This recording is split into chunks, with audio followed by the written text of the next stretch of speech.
हाफिज इब्न हजर रहमतुल्लाह ताला अलैह एक बात ये फरमाते हैं कि इमाम बुखारी रहमतुल्लाह अलैह की आदत है कि जब किताब खत्म होती है तो किताब खत्म होने के बाद आखिरी हालत बताते हैं, आखिरी शान बताते हैं।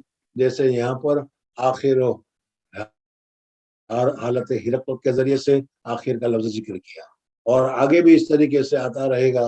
तो उसमें या तो हकीकतन या हुक्मन तौजीहात वगैरह के जरिए से इमाम बुखारी रहमतुल्लाह अलैह उस किताब के आखिरी हालात को तुम्हारे सामने जिक्र करते रहेंगे। हजरत अकबर शेखुल हदीस साहब नव्वर अल्लाह मरकज़हू फरमाया करते थे कि चक्की का पार्ट यहाँ पर ये है, यानी हजरत शेख अपनी तहकीकात को बयान किया करते थे। उसमें फरमाते थे कि हाफिज इब्न हजर रहमतुल्लाह ताला अलैह का ये कहना कि इमाम बुखारी रहमतुल्लाह ताला अलैह आखिर का आखिरी हालत या आखिरी हालात बयान करते हैं आखिर में, ये अपनी जगह पर सही है। लेकिन मैं जरा एक कदम और आगे चलकर बताता हूँ कि इमाम बुखारी रहमतुल्लाह ताला अलैह किताब के आखिर में सबसे ज्यादा जो अहम है, सबसे ज्यादा वो मौत है। अक्सिरु हाजिमुल लिज़्ज़ातिल मौत, अपनी मौत को याद करो। तो हजरत इमाम बुखारी रहमतुल्लाह ताला अलैह किताब के आखिर में मौत की याद दिलाते हैं और ये कह रहे हैं कि याद रख लो, जो भी होगा, जितना भी होगा, जब कुछ होगा, लेकिन आखिर मौत है। समझ में आ गया? इस वजह से सब कुछ यहीं छोड़कर जाना है, कुछ साथ लेकर नहीं जाना है। आज दुनिया में बड़े बड़े कारून, नमरूद और बड़े बड़े हकीम बादशाह पूरी दुनिया पर जिनकी हुकूमत थी, वो सब के सब दुनिया से गए, तो सिर्फ कफन लेकर गए और 2 गज जमीन के ऊपर लेकर गए, इनके अलावा और कुछ भी लेकर नहीं गए। इस वजह से मौत को कसरत के साथ याद करो। यहाँ पर भी क्या है, मौत को याद दिलाया और आगे भी आएगा।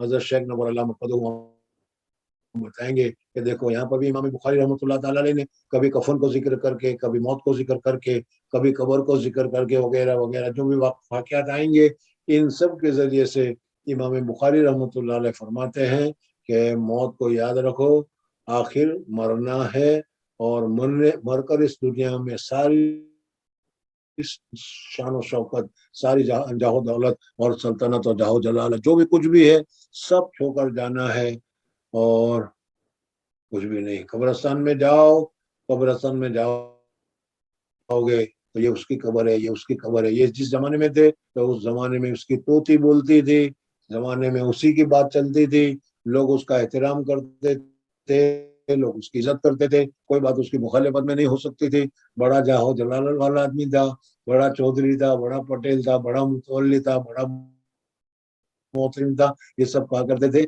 लेकिन आज वो कब्र में पड़े हुए हैं और किसी चीज का वो मालिक नहीं है। ये इमाम बुखारी रहमतुल्लाह ताला अलैह बताना चाह रहे हैं आखिर के जरिए से। हाफिज इब्न हजर जो फरमाते हैं वो, और हजरत शेख ने जो फरमाया वो समझ में आ गया। अब इसके बाद एक बात बाकी रह जाती है, लेकिन उसकी जरूरत नहीं है इस वजह से कि वक्त भी बहुत ज्यादा हो गया, और वो ये है कि इस हदीस से तर्जुमतुल बाब की क्या मुनासिबत है, जरूरत है मुनासिबत बताने की।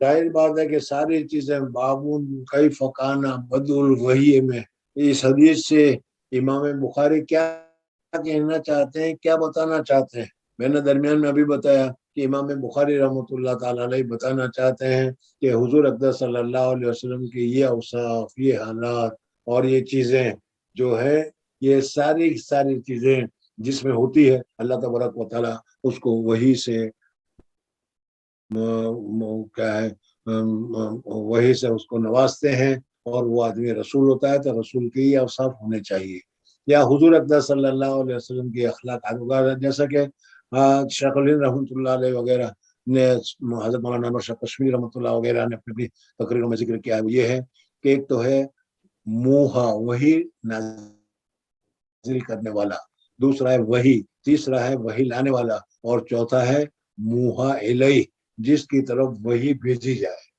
तो ये 4 चीजें अलग अलग हो गई। इसमें जिनकी तरफ वही भेजी जाए आदमी कैसा है, दुश्मन भी दुश्मन होते हुए उसकी तारीफ के बगैर रह नहीं सकता। अल फजलो मा या मन शहदत बिहिल आदा, दुश्मन जिसकी वो फजीलत बयान करे, ऐसा आदमी हुजूर अक़दस सल्लल्लाहु अलैहि वसल्लम के अलावा कोई नहीं हो सकता।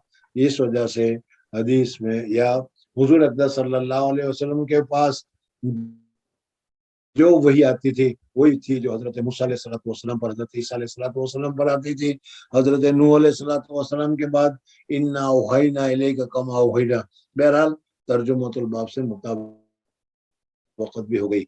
इमाम बुखारी रहमतुल्लाह ताला अलैह ने सबसे पहले ये बताया कि हमारे इल्म के हासिल करने के जितने रास्ते, जितने तरीके हैं, वो सब में कुछ न कुछ गड़बड़ी हो सकती है, कुछ न कुछ एहतमाल पैदा हो सकता है कि इसमें गलती शामिल हो जाए, लेकिन वही और वही के जरिए से जो चीज शामिल होगी वो ला रैब फी, इसमें किसी किस्म का कोई शक और शुबह नहीं है, बिल्कुल पक्की और यकीनी बात है।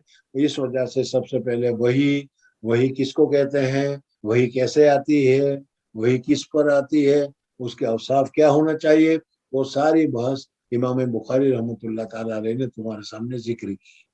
अब इस वही के जरिए से जो बात साबित होगी वो यकीनी होगी। इस वही के जरिए से जो ईमान आएगा वो ईमान यकीनी होगा। इस वही के जरिए से जो इबादत और नमाज का तरीका मालूम होगा वो यकीनी होगा। इस वही के जरिए से जो ज़कात का तरीका होगा, जो ज़कात का सबब मालूम होगा, वो भी यकीनी होगा वगैरह। इस वजह से इमाम बुखारी रहमतुल्लाह ताला अलैह ने सबसे पहले अपनी किताब में वही को जिक्र किया, और वही के बाद अब इमाम बुखारी रहमतुल्लाह ताला अलैह आगे किताबुल ईमान को तुम्हारे सामने जिक्र कर रहे हैं।